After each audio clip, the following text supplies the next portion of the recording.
बाइने की थाली।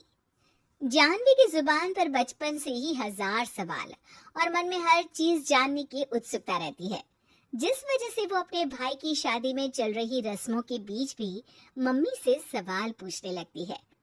मम्मी, जब लड़की वालों ने आपको अपनी इतनी बड़ी लड़की दे दी, तो फिर भी उनसे सामान लेना गलत नहीं है क्या? इस पर कोई भी जानवी की बात का जवाब नहीं दे पाता और उसे इग्नोर करते हुए रस्में निभाते रहते हैं। शादी संपन्न होती है और भाभी घर आ जाती है, जिसके बाद जानवी के सवालों का सिलसिला अब भाभी के साथ शुरू होता है। भाभी, मुझे आज तक एक बात समझ नहीं आई, हमेशा सारे बलिदान वाले काम लड़कियां ही क्यों करें? मतलब अपना घर, परिवार, दोस्त, पुरानी जिंदगी सब कुछ छोड़ लड़कियां ससुराल आए, फिर वहां सबका दिल जीतने की कसरत भी वही करे, और लड़कों का क्या? बस तैयार हुए, दूल्हे बने और दोबारा अपने घर आकर बैठ गए। दीदी, मैं ससुराल में हूँ, जवाब कंट्रोवर्शियल हो जाएगा, इसलिए आप अपने ये दुनिया हिलाने वाले सनसनीखेज सवाल अपने पति से करना, क्या पता वो जवाब दे पाए। भाभी की बात पर हंसते हुए जानवी वहां से चली जाती है। कुछ दिनों बाद उसकी शादी कबीर से हो जाती है। अब ससुराल में कुछ दिन तो जानवी किसी से कोई सवाल पूछे बिना रह लेती है, पर फिर एक शाम दरवाजे पर खड़ी सास को बुजुर्ग भिखारी पर चिल्लाते हुए देख लेती है। अरे मुझे पता है तुम सबके पास खूब पैसा होता है, पर फिर भी हम जैसे शरीफ लोगों को परेशान करना होता है, और फिर जब कोई पैसे ना दे तो तुम उसका खून भी कर देते हो। क्रिमिनल होते हो तुम सबके सब। अब जाते हो यहाँ से या पुलिस को बुलाऊं? ये सब देख अब जानवी खुद को रोक नहीं पाती। मम्मी, वो आपसे भीख नहीं, खाने की मदद मांग रहे हैं और आप उन पर इस तरह से चिल्ला नहीं सकती। आखिर ये भी तो एक इंसान है, और वो भी आप और मुझसे उम्र में बहुत बड़े। बाकी किसी चीज का नहीं तो कम से कम उनकी उम्र का ही ख्याल कर लीजिए। बहू का ऐसा रूप देख सास को तो जैसे शौक ही लग जाता है। जानवी भिखारी को खाना देकर वहां से भेज देती है, लेकिन इसके बाद से ही सास का उसके प्रति रवैया बदल जाता है। मुझे तो लगा था बहुत शांत बहू लेकर आई हूँ, पर ये तो पूरी ज्वालामुखी निकली। अरे इतने दिनों से ये रंग क्या एक भिखारी के सामने अपनी सास की इज्जत उतारने के लिए छुपा कर रखे थे? और कौन से रंग बदलना सिखाकर भेजा है तेरे माँ बाप ने तुझे? मम्मी जी, रंग का तो पता नहीं, लेकिन मेरे मम्मी पापा ने मुझे हर ढंग में गलत के खिलाफ खड़ी होना जरूर सिखाकर भेजा है। बहू का जवाब सुन सास गुस्से में वहां से चली जाती है, जिस पर पीछे खड़ा सब कुछ सुन रहा कबीर जानवी के पास आता है। जानवी, मैं मानता हूं तुमने जो किया अच्छे के लिए किया, पर मम्मी से ऐसे नहीं बोलना चाहिए था।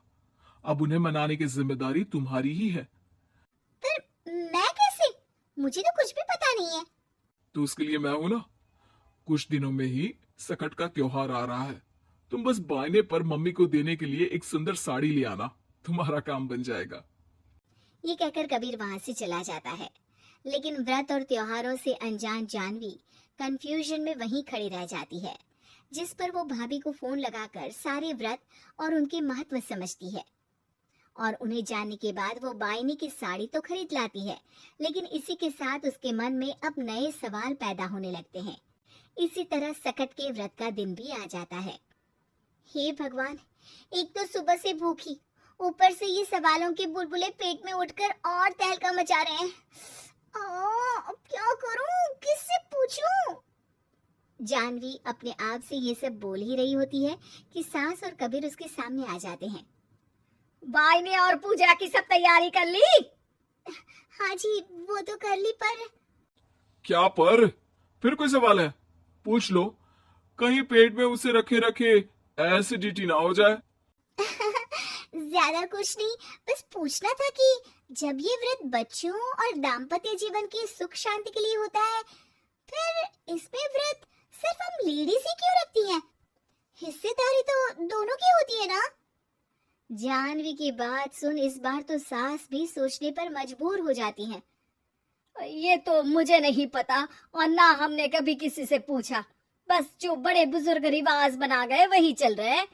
इसकी भी कोई वजह जरूर होगी। अच्छा, और ये बायने की वजह? अब बायने से तुम्हें क्या दिक्कत है? नहीं नहीं, दिक्कत कोई नहीं है।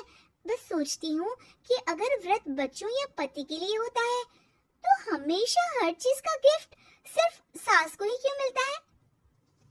अरे पति के नाम पर व्रत है तो उन्हें, और बच्चों के नाम पर जो व्रत है उनमें बच्चों को क्यों गिफ्ट नहीं दी जाती? जानवी का सवाल सुन इस बार सास भड़कने के बजाय शांति से उसका जवाब देती है। वैसे ये सवाल एक बार मैंने भी अपनी सासू माँ से किया था, तो जवाब मिला कि सास की वजह से ही पति मिला है, इसलिए एक थैंक यू और इज्जत की तरह उन्हें ये बायना दिया जाता है। और बच्चों वाला तो मुझे भी नहीं पता।